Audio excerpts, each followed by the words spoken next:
আসসালামু আলাইকুম everyone. Pressure কুকারে মাংস রান্না করে নিচ্ছি। আর আমি কখনই প্রেসার কুকারের ঢাকনা একেবারেই বন্ধ করে রাখি না। ঢাকনা উপর দিয়ে দিয়ে রান্না করে রাখি খুলে। তো হাতে মাখিয়ে গরু গোশ রান্না করব। শুক্রবারে গরু গোশ রান্না না করার রিজন হচ্ছে আজকের এই দিনটি, আজকে রবিবার। তো আমার শ্বশুর এবং শাশুড়ি মা তার ২ ছেলে ২ বউয়ের কাছে আসা যাওয়া থাকা খাওয়া।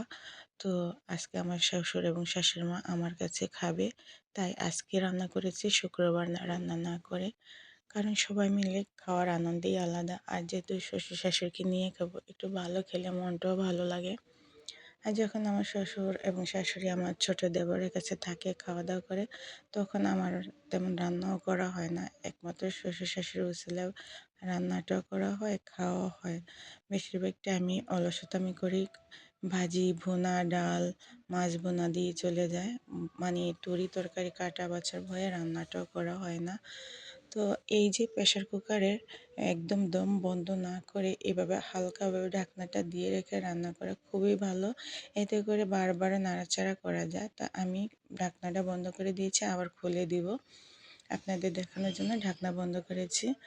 তো আমি কষিয়ে রান্না করব, একেবারেই পানিবিহীন রান্না করব। তো বারবার একটু নাড়াচাড়া করে দিয়েছি যাতে করে তলায় লেগে না যায়। অনেকেই মনে করে প্রেসার কুকারে রান্না করতে হলে একেবারে পানি দিয়ে রান্না করতে হবে না। আপনি চাইলে কষিয়ে তারপরও আবার আলু অ্যাড করে ঝোল করে রান্না করে নিতে পারবেন। তো ঢাকনা খুলে রান্না করা যায়। একেবারেই ইজি, কোনো ভয়ের কিছুই নেই। তো আমি মনে করি যারা ভয় পান তারা ঢাকনাটা একেবারে দম বন্ধ করে দিবেন না, উপর দিয়ে দিয়ে রাখবেন। তা আমার মাংস একেবারে নরম থকথকে হয়ে গেছে, দেখতেই পাচ্ছেন। আমি খুন্তি দিয়ে একটু করে নিয়েছি, আঁচ দিয়ে নিয়েছি, ভেঙে গেছে।